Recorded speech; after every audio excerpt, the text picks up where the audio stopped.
അപ്പൊ നമ്മുടെ കൂടെ യുവാക്കൾ എന്ന സിനിമയുടെ ഡയറക്ടർ ഉണ്ട്, അസിസ്റ്റന്റ് ഡയറക്ടർ ഉണ്ട്, നായകനുണ്ട്. നമുക്ക് ആദ്യം ഡയറക്ടറിൽ തന്നെ തുടങ്ങാം. അപ്പൊ ഇതൊന്ന് പരിചയപ്പെടുത്താമോ നമ്മുടെ ഓഡിയൻസിന് വേണ്ടിയിട്ട്? ആരൊക്കെയാ? ഇവരെയാണോ? അല്ല, സ്വയം ഒന്ന് പരിചയപ്പെടുത്താം. സ്വയം എന്ന് പറയുമ്പോൾ എൻ്റെ ഒരു മനോഹരനാണ്. ഞാൻ മനോഹർ പെരുമ്പാവൂർ. ഞാൻ ആദ്യമായിട്ടാണ് ഒരു മൂവി ചെയ്യണത്, യുവാക്കൾ. അതിൻ്റെ ലാസ്റ്റ് ഷൂട്ടാണെന്ന്. അപ്പോൾ അതിൽ വിളിച്ച എല്ലാവരും വന്ന് സഹകരിച്ച്. പിന്നെ ഇതിൻ്റെ ഒരു പ്രത്യേകത എന്താണെന്ന് വെച്ചിട്ടുണ്ടെങ്കിൽ ഇതിൽ അഭിനയിച്ച എല്ലാവരുമാണ് ഇതിൻ്റെ പ്രൊഡ്യൂസർ. എല്ലാവരും നല്ല രീതിയിൽ സഹകരിച്ച്, സാമ്പത്തികമായിട്ടും എല്ലാത്തിനും. ഇനിയിപ്പോൾ നമ്മുടെ ഇന്നത്തെ വർക്ക് കഴിഞ്ഞാൽ ഇനി എൻ്റെ എഡിറ്റിങ്ങും ഇന്ന് ലാസ്റ്റ് ഷൂട്ട്, എഡിറ്റിങ്ങും ഡബ്ബിങ്ങും അതൊക്കെ തീർന്ന പടം ഞങ്ങൾ എങ്ങനെയും ഓണത്തിന് റിലീസാക്കാനുള്ള പ്ലാനാണ്. പിന്നെ എന്താ പറയുക, എല്ലാവരും നല്ല സഹകരണമാണ്. കാരണം ഇതൊരു സിനിമ റിലീസായി കഴിഞ്ഞാൽ എനിക്ക് 100% ഉറപ്പുണ്ട് ഇതിൽ അഭിനയിച്ചവർ എങ്ങനെയും റീച്ച് ആവുന്നുള്ളൂ. അതിനു വേണ്ടിയുള്ള കഷ്ടപ്പാടാണ്. എൻ്റെ പേര് വിനോദ് എന്നാണ്. സ്വദേശം മൂവാറ്റുപുഴയാണ്. ഞാൻ ഇതിനകത്ത് ശരിക്കും നായകനല്ല, വില്ലനാണ് കേട്ടോ. വില്ലൻ എന്ന് പറഞ്ഞാൽ വില്ലന്മാരിൽ വില്ലൻ. അതെ, വില്ലന്മാരിലെ പ്രധാനപ്പെട്ട വില്ലന്മാരിൽ ഒരാൾ. 2-3 വില്ലന്മാരാണ് ഇപ്പം ഇതിനകത്ത് പ്രബലമായിട്ട് നിൽക്കുന്നത്. അതിൽ ഒരു വില്ലൻ ക്യാരക്ടറാണ്. നായകൻ എന്ന് പറയുമ്പോൾ നായകനായിട്ട് തന്നെ കൂട്ടാം, പക്ഷേ നായകർ വേറെ ഉള്ളതുകൊണ്ട് വില്ലന്മാർക്ക് അതല്ലിപ്പോൾ വേഷം കൂടുതലും ശരിക്കും വില്ലന്മാർക്കാണ് ഈ സിനിമയിൽ. പക്ഷെ നായകന്മാർ വേറെ ഉള്ളതുകൊണ്ട് നമ്മൾ നായകനാന്ന് പറയുമ്പോൾ അവർക്കൊരു മാനസിക ബുദ്ധിമുട്ട് എന്താണെന്ന് വിചാരിച്ചു പറഞ്ഞത്.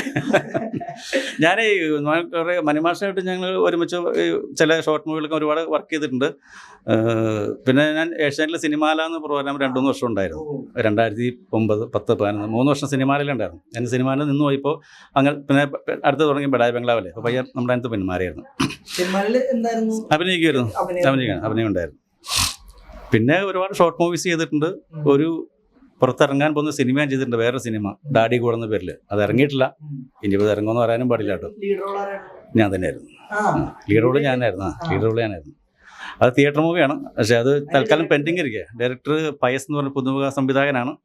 പ്രൊഡ്യൂസർ ലണ്ടനിലുള്ള ഒരാളായിരുന്നു. ഷൂട്ടെല്ലാം കഴിഞ്ഞ് എല്ലാം പഠിച്ചെങ്കിൽ ഡബിങ് എല്ലാം കഴിഞ്ഞ് സെൻസറിങ് കൂടെ ബാക്കിയുള്ളൂ. അങ്ങനെ പഠിക്കാതിരിക്കുക. ആൾ പ്രൊഡ്യൂസർ ലണ്ടനിലായതുകൊണ്ട് അദ്ദേഹം വന്നം. ഇനിയിപ്പോൾ ബാക്കി കാര്യങ്ങൾ നീക്കണമെങ്കിൽ അങ്ങനെ നിൽക്കുക. ഇത് നമ്മുടെ മൂവി അസിസ്റ്റന്റ് ഡയറക്ടർ സുകന്യ. എൻ്റെ പേര് സുകന്യ എന്നാണ്. വീട് തൃശ്ശൂർ കുന്നുകുളത്താണ്. ഇപ്പോൾ ഇതിലെ അസിസ്റ്റന്റ് ഡയറക്ടർ ആണ്. എങ്കിൽ കൂടി ഞാൻ ഇതിലൊരു ആക്ട്രസും കൂടിയാണ്. ഞാൻ ആദ്യം ഇതിലെ ആക്ട്രസ് ആയിട്ടാണ് വന്ന് എൻ്റെ സീനൊക്കെ കഴിഞ്ഞ് പോയതാണ്. പിന്നെ ഇതിലുള്ളവരെല്ലാവരും പരിചയപ്പെട്ടു. പിന്നെ നമ്മുടെ ഈ വർക്ക് നല്ല രീതിയിൽ മുന്നോട്ട് കൊണ്ടുപോകണം എന്ന് തോന്നി. അപ്പോൾ ഒരു നല്ലൊരു മനുഷ്യനെ സപ്പോർട്ടായിട്ടുള്ള ഒരാൾ ഇല്ല എന്ന് തോന്നിയപ്പോൾ ഞാൻ തന്നെ സ്വയം ആദ്യം എന്നെ പറഞ്ഞായിരുന്നു വരണമെന്ന് പറഞ്ഞായിരുന്നു. അപ്പോൾ അന്ന് ഇതേപോലെ അത്രയും കാര്യമാക്കിയില്ല. പക്ഷെ എനിക്ക് തോന്നി ഇത് നല്ല രീതിയിൽ മുന്നോട്ട് പോകണം എന്നുണ്ടെങ്കിൽ ആൾക്ക് സപ്പോർട്ടായിട്ട് ഒരാൾ വേണമെന്ന് തോന്നി. അപ്പോൾ പിന്നെ ഞാൻ തന്നെ അതങ്ങ് ഇറങ്ങി പുറപ്പെട്ടു. ശരിക്കും ഇതിനകത്ത് ഇത് ശരിക്കും നമ്മുടെ ഡയറക്ടർ സാറ് പറഞ്ഞ പോലെ ഒരു കൂട്ടായ്മയുടെ വർക്കാണ്. ഇതിനകത്ത് കുറച്ച് അഭിനയ മോഹമുള്ള കുറച്ച് ആളുകളും ഞങ്ങളെപ്പോലുള്ള ചെറുപ്പക്കാരെന്ന് പറയാൻ പറ്റില്ലെങ്കിലും ചെറുപ്പക്കാരും കൂടി കൂട്ടായ്മയുടെ വിധത്തിൽ ഉണ്ടായതാണ്. ഇതിനകത്ത് ഏറ്റവും വലിയ പ്രത്യേകത എന്ന് പറയുന്നത് ഈ സമൂഹത്തിന് കൊടുക്കുന്ന ഏറ്റവും വലിയൊരു മെസ്സേജ് ഈ സിനിമയിലുണ്ട്. അതായത് യുവാക്കൾ എന്ന പേര് അനർത്ഥമാക്കുന്ന രീതിയിൽ യുവാക്കളാണല്ലോ ഇതിൻ്റെ മെയിൻ നായകന്മാർ. അപ്പോൾ യുവാക്കൾക്ക് ഈ കാലത്ത് യുവാക്കൾ എങ്ങനെ ആയിരിക്കണം? ഇപ്പം കംപ്ലീറ്റ് MDMA കഞ്ചാവും മയക്കുമരുന്നുകൾ അതാണല്ലോ ഇപ്പോഴത്തെ ട്രെൻഡ്. അതാണ്. അതെ. അപ്പം അതിനെതിരെ ഉള്ള യുവാക്കളും ഇവിടെ നാട്ടിൽ വളരണം അല്ലെങ്കിൽ വന്നം എന്ന് കാണിച്ചു കൊടുക്കുന്ന ഒരു പ്രമേയം കൂടിയാണ് ഈ സിനിമ കേട്ടോ. അപ്പൊ ഈ ഒരു എനിക്ക് തോന്നുന്നു ഇതിനു മുമ്പ് 2-3 ഷോർട്ട് ഫിലിമുകൾ ചെയ്തിട്ടുണ്ട്. പിന്നെ നാടകങ്ങളായിരുന്നു മുമ്പ് ചെയ്തോണ്ടിരുന്നത്. പിന്നീട് എങ്ങനെയാണ് ഈ സിനിമയിൽ? ഞാൻ ആദ്യം നാടകം ചെയ്തതിൽ ആദ്യത്തെ നായകൻ ഈ ഇരിക്കുന്ന ആളാണ്. അപ്പം ആ നാടകം ഒരു 20 സ്റ്റേജോളം കയറിയുണ്ട്. അതിൽ നായകൻ ഞാനായിരുന്നു. നായകൻ ഈ ഇരിക്കുന്ന ആളാണ്. അതെനിക്ക് ഒരുപാട് സന്തോഷമുണ്ട്. അവിടെ നിന്നാണ് ഞാൻ ഇവിടം വരെ എത്തിയത്. അതിലൊരു 4-5 ഷോർട്ട് ഫിലിം ചെയ്ത് അതിലേക്ക് നായകൻ ഈ പറയുന്ന ആദർശം കൂടിയാണ്. പക്ഷെ ഇവിടെ സിനിമയിൽ വന്നപ്പോൾ ഒരു മാറ്റം. സിനിമ എന്താണെന്നുള്ളത് ഞാൻ ഇപ്പോഴാണ് ഇതിനെക്കുറിച്ച് മനസ്സിലാക്കുന്നത്. അത് പറഞ്ഞിട്ട് ഒരു 10-100 ആൾക്കാരുണ്ട്. പക്ഷെ ഇവർക്ക് ഞാൻ എല്ലാവർക്കും നല്ല ഡയലോഗ് കൊടുത്തിട്ടുണ്ട്. നന്നായിട്ട് പ്രാധാന്യം കഥാപാത്രം കൊടുത്തിട്ടുണ്ട്. പോകുന്നില്ല. ഇതിപ്പോൾ നമ്മളെ സംബന്ധിച്ചും പറയുകയാണെങ്കിൽ ഈ കേരളത്തിലെ എല്ലാ ജില്ലയിൽ നിന്ന് ആളുകളുണ്ട്. ഇപ്പം എനിക്ക് ഓരോരുത്തരെ കിട്ടിയതിൽ വന്നേക്കുന്നത് ഇത്രയും സപ്പോർട്ട് ചെയ്തേക്കുന്നപ്പോൾ എൻ്റെ അസിസ്റ്റൻ്റായിട്ട് സുകന്യ, ഒത്തിരി ആൾക്കാർ വന്ന് പോയൊക്കെ ചെയ്തു. എന്നാലും ഇവിടെയും വരെയും ഇപ്പം അറിയാല കാര്യങ്ങൾ ഇതൊന്ന് നല്ല രീതിയിൽ ഇറക്കാൻ വേണ്ടി എൻ്റെ കൂടെ നിന്ന് സഹകരിച്ച ആൾക്കാരാണ്. അതുപോലെ തന്നെ വില്ലൻ കഥാപാത്രമായാലും വിനോദേട്ടനായാലും ഇതുപോലെ തന്നെ ഇതിലുള്ളവർ ഇപ്പം തന്നെ കണ്ടില്ലേ ഒരുപാട് പേര് നമുക്കൊരു സിനിമയിൽ അഭിനയിക്കുന്ന ഒരുപാട് ആളുകൾ ഇതിനകത്തുണ്ട്. ഇതിലിപ്പോൾ നമ്മുടെ സ്പടിയൻ സാറുണ്ട്, അതുപോലെ ശിവജി ഗുരുവായൂരുണ്ട്, പിന്നെ മോളി ചേച്ചിയുണ്ട്. അവർക്ക് നന്നായിട്ട് അഭിനയിച്ചു. ഇതൊക്കെ ഭയങ്കര ഒരു അത് പറയുകയാണെങ്കിൽ ഇതിൽ വന്ന കുറെ ആളുകൾ മുഖാന്തരമാണ് അവർക്ക് വന്നത്. പക്ഷെ അവര് ഇങ്ങനെ സപ്പോർട്ട് ചെയ്ത് ഇങ്ങനെ വന്ന് ശരിക്കും അവർ ഈ സിനിമയുടെ കഥ കേട്ടപ്പോൾ ശരിക്കും സാധാരണ അഭിനയിക്കാൻ തയ്യാറായത് എങ്ങോട്ടോ ഞങ്ങൾ വിവരം പറഞ്ഞു. ഞങ്ങൾക്ക് പ്രതീക്ഷയില്ലായിരുന്നു. കാരണം ഇതിനകത്ത് അല്ല ഇതൊരു ഇതൊന്ന് ഒരു സ്റ്റാർഡമുള്ള ആളുകൾ ചെയ്യുന്ന പടമല്ലല്ലോ. അപ്പോൾ അവർ ചെയ്യുമെന്ന് പറഞ്ഞപ്പോൾ ഞങ്ങൾ കഥ പറഞ്ഞു കഴിഞ്ഞപ്പോൾ അവരുടെ ക്യാരക്ടറും പറഞ്ഞപ്പോൾ അവരിങ്ങോട്ട് പറഞ്ഞു കുഴപ്പമില്ല ചെയ്യാൻ. അവർ റെമുനറേഷൻ നോക്കി ചെയ്തല്ല കേട്ടോ. അവർ ഇങ്ങോട്ട് പറഞ്ഞ് അവർ സ്വയം ഏറ്റെടുത്ത് ചെയ്ത എല്ലാത്തിലും. അതുകൊണ്ട് ഞങ്ങൾക്ക് നല്ല പ്രതീക്ഷയുണ്ട്. പിന്നെ കോമ്പിനേഷൻ ഇഷ്ടം പോലെ. പിന്നെ സ്പടിയൻ ഞാൻ നല്ല വില്ലനാണല്ലോ. പിന്നെ ആദ്യം പിന്നെ അതുണ്ടാവും. നമുക്ക് തീർച്ചയായിട്ടും നമുക്കൊരു ഉൾവര ഉണ്ടാവും. കാരണം ഒന്നാമത് ജോർജ് ചേട്ടൻ എന്ന് പറഞ്ഞിട്ടുണ്ടെങ്കിൽ ഒരു ഫിഗർ ആണല്ലോ നമ്മൾ കൂടെ നിൽക്കുമ്പോൾ തന്നെ. പക്ഷെ അത് നമ്മൾ കുഴപ്പമില്ല, എന്നെ അങ്ങനെയൊക്കെ വളരെ സപ്പോർട്ട് ചെയ്ത് അവർ ചെയ്യിച്ചു. മറ്റേ മോളി ചേച്ചി ആണെങ്കിലും ശിവജി ഗുരുവായൂർ എല്ലാവരുടെയും കോമ്പിനേഷൻ ഉണ്ട് നമുക്ക്. അപ്പോൾ ത്രൂ ഔട്ട് വില്ലന പിന്നെ വളരെ കൂടുതൽ നമ്മളിപ്പോൾ ഇങ്ങനെ ഇരിക്കുമ്പോൾ തന്നെ കൂടെ ഇരുന്ന് സഹകരിച്ച് അവരെ ചെയ്യിച്ചു. നമുക്കൊക്കെ ജോർജേട്ടനെ കണ്ട ഓർമ്മ കിരീട സിനിമയിൽ സ്പടികത്തിലൊക്കെയല്ലേ കിരീടമല്ല സ്പടികം. അപ്പോൾ ആ ഓർമ്മ ചെന്നിരിക്കും. പക്ഷേ ആൾ ഭയങ്കര ഫ്രണ്ട്ലിയും ഭയങ്കര ഇതാണ്. ആ കാണുന്ന സിനിമയിലെ ഫിഗർ ഒന്നുമില്ല. പക്ഷെ നന്നായിട്ട് ചെയ്യിച്ചിട്ടോ. അതുകൊണ്ട് ഞങ്ങൾക്ക് ഈ സിനിമ ശിവജി ഗുരുവായൂരുണ്ടായിരുന്നു. ശിവജി ഗുരുവായൂരും പുള്ളി ഒരു കറ തീർന്ന നാടനാണല്ലോ. അദ്ദേഹത്തിന് അതിനെക്കുറിച്ച് പറയേണ്ട കാര്യമില്ലല്ലോ. നിന്ന് ഡയലോഗ് പറയുമ്പോൾ തന്നെ നമുക്ക് അറിയാം. നമ്മളറിയാതെ അതിലേക്ക് ലേജ് ചെയ്തു പോവുക പുള്ളി കൂടെ ഒക്കെ ചെയ്യുമ്പോഴേ. അത് വളരെ നന്നായിട്ട് അത് സിനിമയെക്കുറിച്ച് നമുക്ക് വളരെ പ്രതീക്ഷയുണ്ട്. ഇത് ഇറങ്ങിക്കഴിഞ്ഞാൽ നന്നായിട്ട് ഓടുന്നുള്ള പ്രതീക്ഷ ഞങ്ങൾക്കുണ്ട്. ഇപ്പോൾ ലാസ്റ്റ് ഘട്ടമായല്ലോ. ഇനിയിപ്പോൾ എഡിറ്റിംഗ് തന്നെ തീരാറായി. പിന്നെ ഡബിങ്, മ്യൂസിക്, RR എല്ലാം കൂടി ലാസ്റ്റ് സെൻസറും കഴിഞ്ഞാൽ പടം ഇറക്കാം. കുഴപ്പമൊന്നുമില്ല. റിലീസ് ഇപ്പോൾ ഈ ഓണത്തിനാണ് റിലീസ് ഉദ്ദേശിച്ചാണ്. അതിപ്പോൾ തിയേറ്ററിൽ ചെയ്യണം. ആ ഒരു പ്രതീക്ഷയോടെ മുന്നോട്ട് പോകണം. അതിനെക്കുറിച്ച് ഒന്നും ചിന്തിച്ചല്ല. ആദ്യം നമ്മുടെ ഇതിൻ്റെ എഡിറ്റിങ്ങും ഡബിങ്ങും RR മ്യൂസിക് എല്ലാം കഴിഞ്ഞിട്ട് ഞങ്ങളൊരു കമ്മിറ്റി വിളിച്ച് എല്ലാ രീതിയിലുള്ള ആൾക്കാരെ വിളിച്ചിട്ട് ഇതെന്ത് ചെയ്യണം എന്നുള്ളൊരു തീരുമാനം അത് ഓണത്തിന് മുമ്പുണ്ടാവും. ഇറക്കാൻ പറ്റുമെന്ന് ഞങ്ങളുടെ പ്രതീക്ഷ ഒരു 99% പറ്റുന്നല്ല ഇറക്കാം.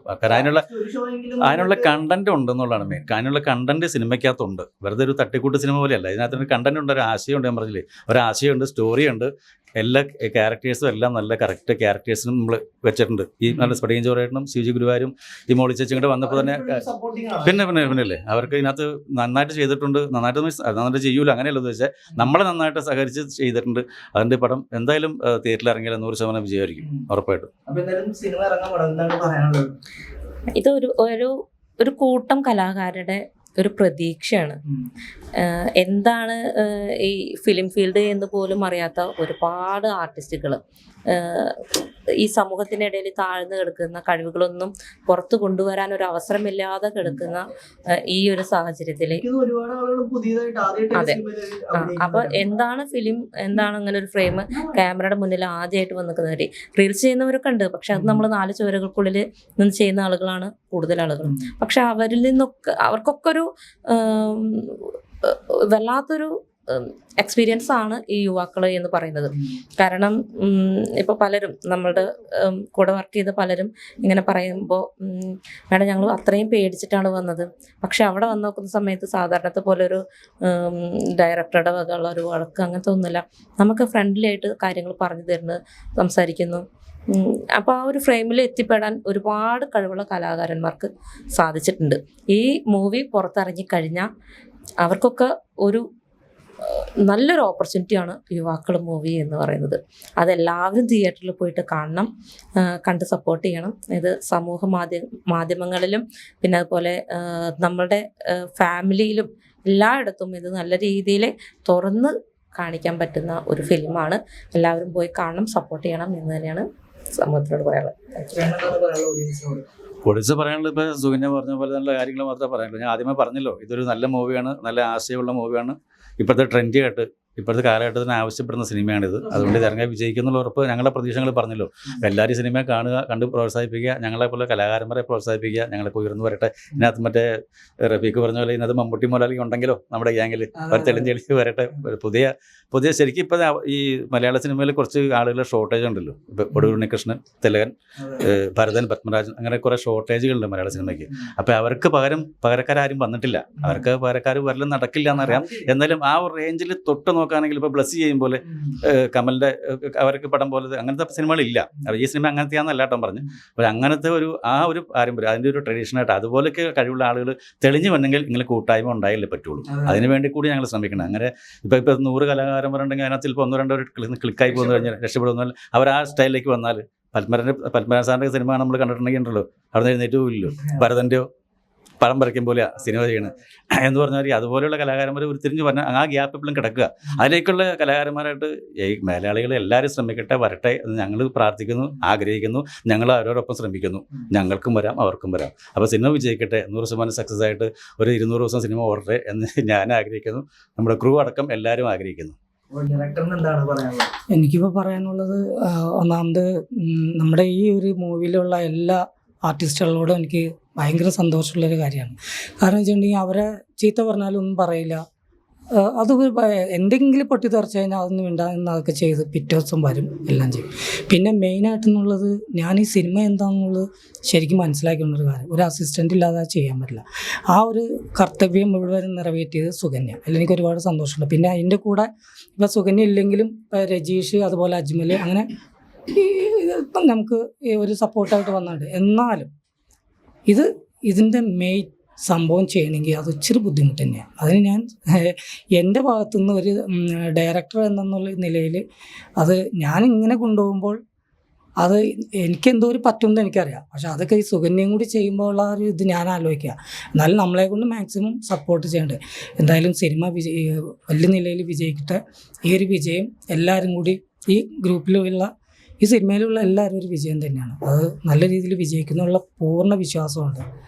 എന്തായാലും എല്ലാവരും ഓഡിയൻസ് എല്ലാവരും ഒന്ന് കാണുക. അപ്പം നമ്മൾ ഇതെങ്ങനെയാലും തിയേറ്ററിൽ ഇറക്കാനുള്ള ഒരു ഓട്ടത്തിലാണ്.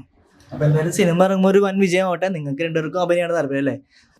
നല്ല നല്ല സിനിമകൾ കിട്ടട്ടെ. അഭിനയം എന്ന് പറഞ്ഞാൽ അഭിനയം തന്നെയാണ് പാഷൻ എന്നുള്ളത്. പിന്നെ ഡയറക്ഷൻ മേഖലയ്ക്ക് ഒരു അല്ല, ഞാൻ ഓൾറെഡി 2 ഷോർട്ട് ഫിലിം ചെയ്തിട്ടുണ്ട്, ഒരു ആൽബം ചെയ്തിട്ടുണ്ട്. പിന്നെ മനുമാഷ് പറഞ്ഞ 2 പേരുകൾ ഞാൻ പറയാൻ വിട്ടതാണ്, രജീഷ്, അജ്മൽ. ഈ സ്ക്രിപ്റ്റൊക്കെ എന്തെങ്കിലും തിരുത്താനും ഇതിനൊക്കെ സ്ക്രിപ്റ്റ് തന്നിട്ട് ഒരുപാട് സഹായിച്ചിട്ടുണ്ട് രജീഷ്. അതുപോലെ തന്നെ ഇപ്പോൾ ആ ചേട്ടൻ ഇല്ലാത്ത സമയത്താണെന്നുണ്ടെങ്കിലും അജ്മൽ, ഇന്ന് അദ്ദേഹത്തിന് ഷൂട്ടില്ല, പക്ഷെ ആളും നല്ല രീതിയിൽ നമ്മളോടൊപ്പം എനിക്കൊരു സപ്പോർട്ടായിട്ട് നിന്ന 2 പേരാണ്. സിനിമ ഇറങ്ങുമ്പോൾ ഒരു വിജയമാവട്ടെ. ചേട്ടന് നല്ല നല്ല സിനിമകൾ ഇട്ടിട്ടെ. മനുഷ്യന് ഒരു വലിയ സിനിമകളൊക്കെ ചെയ്യാൻ പറ്റട്ടെ എന്ന് ആശംസിക്കുന്നു. Thank you so much.